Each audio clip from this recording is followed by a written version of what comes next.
100 দিনের পাওনার দাবিতে দিল্লি কলকাতার একাধিক স্থানে ধর্নার পর এবার লক্ষ্য ব্রিগেড। 10ই মার্চ ব্রিগেডে জনগর্জন সভা ডাকল তৃণমূল কংগ্রেস।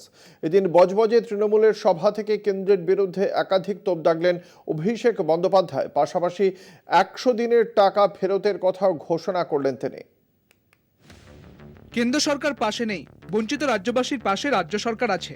100 দিনের কাজের পাওনা মেটাবে রাজ্য। আগের ঘোষণা মতো মার্চের 26 থেকে শুরু হবে পাওনা মেটানোর কাজ। রবিবার বজবজের ট্রাঙ্ক রোডের তৃণমূলের জনসংযোগ সভা থেকে জানালেন অভিষেক বন্দ্যোপাধ্যায়। মার্চের 1 তারিখের মধ্যে 100 দিনের কাজের পাওনা উপভোক্তারা পেয়ে যাবেন বলে দাবি অভিষেকের।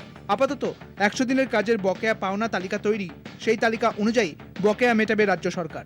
এদিনের সভামঞ্চ থেকে কেন্দ্রীয় বঞ্চনার প্রতিবাদে সুর চড়ান অভিষেক। একাধিক ইস্যুতে কেন্দ্রীয় সরকারের বিরুদ্ধে তোপ দাগেন তিনি। এই যে 25,000 কোটি টাকা খরচা করে আমাদের রাজ্য সরকার লক্ষ্মীর ভান্ডার দিচ্ছে, এর মধ্যে 10 পয়সার অবদান কেন্দ্র সরকারের নেই। বিজেপি নেতারা বলতে পারে যে কেন্দ্র টাকা পাঠাচ্ছে। আমি আপনাদের সামনে বলছি, যদি কোনো বিজেপি নেতা বলে যে এই 25,000 কোটি টাকা লক্ষ্মীর ভান্ডার মমতা বন্দ্যোপাধ্যায় দিচ্ছে, এখানে 10 পয়সার অবদান বিজেপির কেন্দ্রের সরকারের রয়েছে, বা এই যে 2800 কোটি টাকা খরচা করে 59 লক্ষ শ্রমিককে তার বকেয়া 2 বছরের পাওনা ফিরিয়ে দেওয়া হচ্ছে, তার মধ্যে 10 পয়সার অবদান যদি কেন্দ্র সরকারের থাকে, সরাসরি বিজেপির নেতাকে অনুরোধ করব যে আপনি চ্যানেল, সঞ্চালক, সময়, জায়গা ঠিক করুন, আমি যাব তথ্য নিয়ে। ভোটের আগে রাজ্যে বিজেপি নেতানেত্রীদের আনাগোনা বাড়ে, সেই নিয়েও কটাক্ষ অভিষেকের গলায়।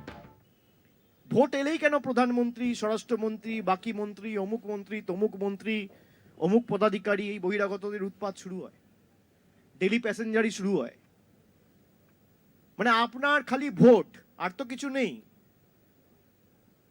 গদি দরকার, তাই উনি আসছেন। মাঝখানে তো মানুষগুলোর জীবনের কোনো মূল্য নেই তার কাছে। 10ই মার্চ ব্রিগেডে তৃণমূলের জনগর্জন সভা। মার্চের 10 তারিখের মধ্যে সন্দেশখালী যাওয়ার কথা ছিল অভিষেক বন্দ্যোপাধ্যায়। তার বদলে 10ই মার্চ ব্রিগেডের কর্মসূচির কথা ঘোষণা করলেন অভিষেক। বাংলার বঞ্চনাকে সামনে রেখে লড়াই করছি। যারা এই বঞ্চনার বিরুদ্ধে, বিজেপির বিরুদ্ধে সামিল হতে চান তারা আসতে পারেন, কিন্তু তৃণমূল কংগ্রেস মানুষকে সংগঠিত করে লড়াই করছে, সেই কারণেই নাম দিয়েছে জনগর্জন সভা।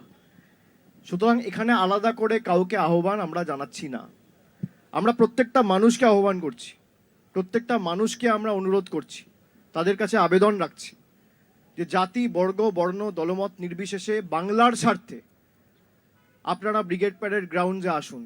ওয়াকিবহল মহলের ধারণা, এই সভা থেকেই মূলত লোকসভা ভোটের প্রচার শুরু করবে তৃণমূল। সবার বক্তার তালিকা এখনো প্রস্তুত না হলেও কেন্দ্রীয় বঞ্চনার প্রতিবাদ, বাংলার বহিরাগতদের প্রবেশ সহ একাধিক ইস্যুতে ব্রিগেড কাঁপাবে তৃণমূল নেতৃত্ব। সুব্রজিৎ চক্রবর্তীর রিপোর্ট, কলকাতা টিভি।